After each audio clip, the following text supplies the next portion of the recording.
Hello, everybody. I was having some technical difficulties. All right, guys.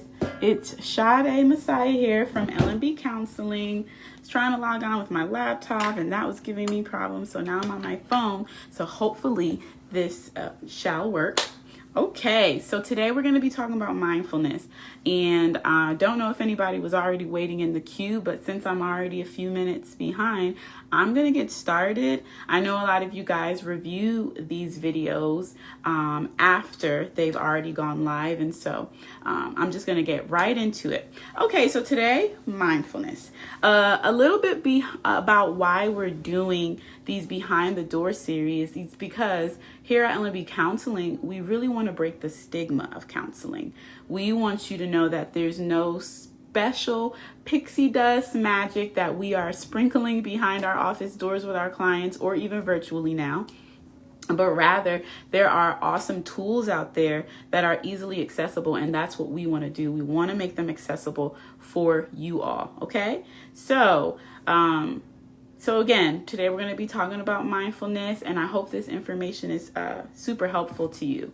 Also, this information is applicable for teenagers, kids, and adults. Now, some of the practices or mindfulness practices that we'll discuss towards the end of the video, those may have to be altered a bit or curtailed for kids based off their age as well as their attention span. We know kids may have a hard time sitting still and doing a mindfulness practice for an extended period of time versus an adult. So what is mindfulness? I'm sure plenty of you all have heard this term before. Even maybe when looking for a therapist, you've seen therapists use this as a description of what they do and how they help their clients. So mindfulness, it is the basic human ability to be fully present, aware of where we are and what we're doing, and not overly reactive or overwhelmed by what's going on around us. So this is not a foreign or obscure ability of ours. All of us actually already do it. It's within our ability to do naturally, is to be present. However, I think oftentimes we are more mindful of maybe stressors or negative thinking and thoughts. And so we don't get to truly experience the benefits of mindfulness and being present and in the moment. And so these techniques that we'll talk about a little bit later, they'll help to better cultivate mindfulness practices, which then will result in you feeling the benefits of mindfulness. Mindfulness is also not just in your head. So many people think about it like that and have that perception, but it actually begins and ends in the body. It involves you taking time to focus on where you are and what's going on. Some people have shared this feeling of almost floating because you are so much more in tune with your surroundings. And many times it's a lot easier with your eyes closed to be more aware of your body. And so many people talk about it being calming and relaxing to you. And so it's not just in our head, but it is also in our body and us being more aware of our body and the sensations that are going on in our body. Some of the benefits of mindfulness. So fixating ourselves on the benefits of mindfulness actually defeats the purpose, right? Because it is supposed to reduce stress. It can reduce depression, anxiety, enhance performance, gain insight and awareness through observing your own mind, and even increase our attention to others around us. Research has also shown that mindfulness can help you to even reduce physical pain, chronic pain, and fatigue. Psychological scientists have found that mindfulness influences two different stress pathways in the brain. Trent, on the previous Behind the Door series, I believe in episode 10 and 11, talked about neuroplasticity, which is the brain's ability to create new neural pathways. So researchers have found that mindfulness promotes the development of new brain structures and activity and regions associated with attention and emotional regulation. In my experience, I often utilize mindfulness practices with my clients. In my experience, many of my clients have talked about just finding the time for doing this, because it does require time, it requires quiet, it requires space away from family and kids and your responsibilities. It is an opportunity to just be with yourself and with your mind and with your body. So often there's a lot of guilt associated with taking that time, false perceptions of being lazy or not productive and things like that. And so I believe that actually implementing these practices, mindfulness practices, can help to reduce guilt surrounded around having me time, having moments for yourself, even if it's connected to self-care activities that you have, whether it be walking, exercising, doing art or music. I definitely believe that it can really help to remove that judgment so that you can have that time to yourself. These moments of stillness, again, can really help to reduce the stress, the anxiety, the depression connected to like certain circumstances that you are walking through. So I really, really, really want to talk about some of the techniques, because I think that's where a lot of people are like, okay, well, how do I practice it? And are there specific structured things that I can do that can promote mindfulness? All right, so some people are seated, walking, standing, or they practice moving meditation. So in a chair, seated, you can have your eyes closed. You can focus on your breath or focus on your heartbeat. Towards the very end, I'll actually have us do a mindful moment, and we'll kind of walk through that specifically. If you're doing a mindful walk, you may be asked to look at the trees, look at your surroundings. What sounds do you hear? What smells do you smell? It's very much getting in tune with your senses. Standing or moving meditation. This was one that was new to me that I actually was looking into, whether it's connected to stretching or even like dancing, movement, and being mindful of the sensations in your body as you're moving.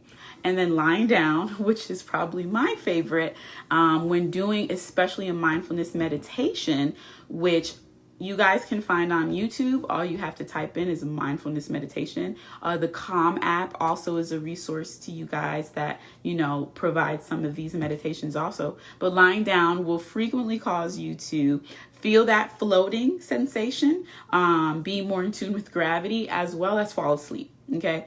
You're most likely going to fall asleep if you do a mindfulness meditation while laying down.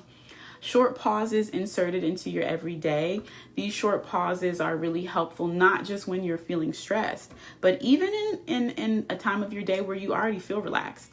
Taking that pause, closing your eyes at your desk or in your home office, with so many of us working from home, and taking that moment, or going outside in between on your lunch break, and just taking that moment to be outdoors and being mindful of your surroundings.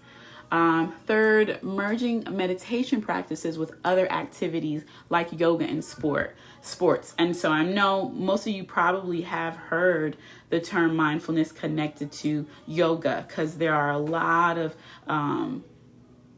mindful practices that I believe are incorporated into yoga. Guided imagery meditation, also known as mindfulness visualizations. Those are my absolute favorite, and I use them all the time in my sessions. Basically, a guided imagery meditation is someone speaking softly and gently, and they're walking you through a beach, or they're walking you through a forest, or they're walking you through, I've done ones with kids that brings them through space or in a tree house, and they're walking you through this visualization, and it's keeping your mind in the present moment, listening to what is being said rather than what's going on in the room around you, which again, hence why it's so important to have a quiet room so you don't have too many distractions. And the key with these mindfulness meditations is that if your mind does drift, which it will most likely, the idea is that you gently pull it back in and you focus in on this visualization in which they're, bringing you through. And again, it is extremely relaxing and extremely calming. It's giving your body and your brain an opportunity to not focus on the to-do list, the brain dump of tasks that you need to complete, maybe something that really was stressful and upsetting to you earlier that day. It's a second to just be with yourself. So let's take a quick second to try this mindfulness technique that I was talking about earlier. I just want to make sure that I got all my stuff covered in order to, before I move on to the next thing. And I think I've covered everything. I have like my notes laid out in front of me. All right. So this is called a mindful moment. After you stretch, so it asks you to get up, maybe stretch a little bit. You could get back. You can be seated or even lay down. And they want you to close your eyes for a moment. You can take this time to just focus in on your breath at first.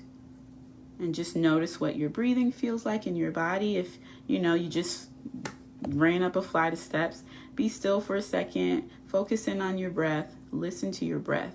Feel your breath. And then they ask you to, while your eyes are still closed, they want you to focus in on your heartbeat. Taking that moment to feel your heartbeat, or you don't even have to place your hands on your chest, but have your hands to your side and be aware of your heart beating. Then the next step is to notice your chest and your belly lifting and lowering as you're breathing. So you're breathing in through your nose, trying to count to 3 seconds, holding your breath possibly, and releasing.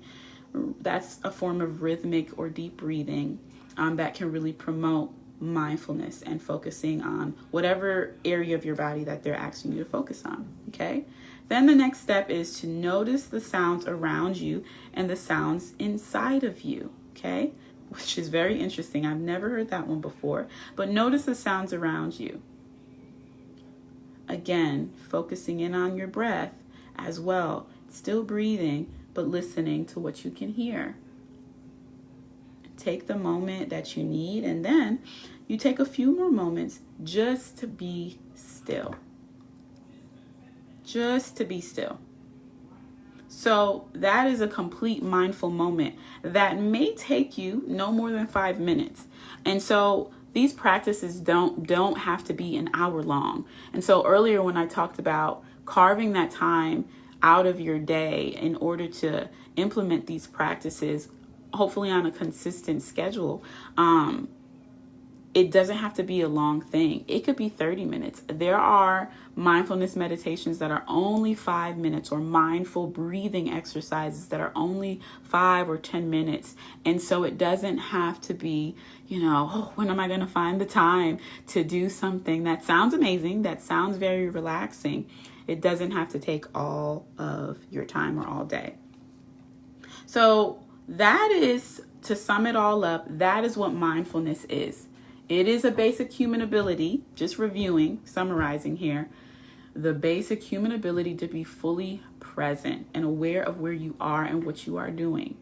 The idea is that you're not being overly reactive or overwhelmed by anything. You are being in the moment. I always use this example with my client, my time either on a walk or in the while I'm doing my hair is really like a mindful moment for me, because I enjoy doing my hair and I love being outdoors also, which all of the therapists at Ellen be like, we promote being outside. And I love taking seconds within my walk to focus on what I can hear, focus on what I can see, even feeling the heat outside and focusing in on that also. Also focusing on my breath while I'm walking, or when I'm doing my hair, feeling the texture of my hair and feeling the slip as I'm plaiting or twisting it. Those are the things that you can practice mindfulness during just about any activity. And the idea is that your mind should be where you are. My mind doesn't have to be on tomorrow, and my mind doesn't have to be on yesterday, but it can be right here in this moment. which really can help to promote more enjoyment and fulfillment in each task that you do and complete throughout your day. Okay, and so I really want you guys to look out for some upcoming groups surrounded around topics like the reduction of stress, anxiety reduction, as well as mindfulness. Myself and Kevin here on our team, we're supposed to be running some of these really, really cool groups. And so the hope was in providing some of this background information or a definition for what mindfulness is that you guys would want to join a group. So please be looking out on our social media platforms, on our website. We also send out a newsletter advertising groups because we would really, really enjoy just expanding on this information and just putting into practice, these things with you all. Okay, so thank you guys for joining, and I hope I'm on my phone, so I'm not really sure see any questions or anything like that. I am young, but I am not that tech savvy, and we're all getting used to constant technology during this time. But please, if you have any questions that haven't been answered during this live, email them in. You can email them directly to me, and I will surely get back to you and answer them. All right. So thanks again for joining, and I hope this information was helpful. Bye, guys.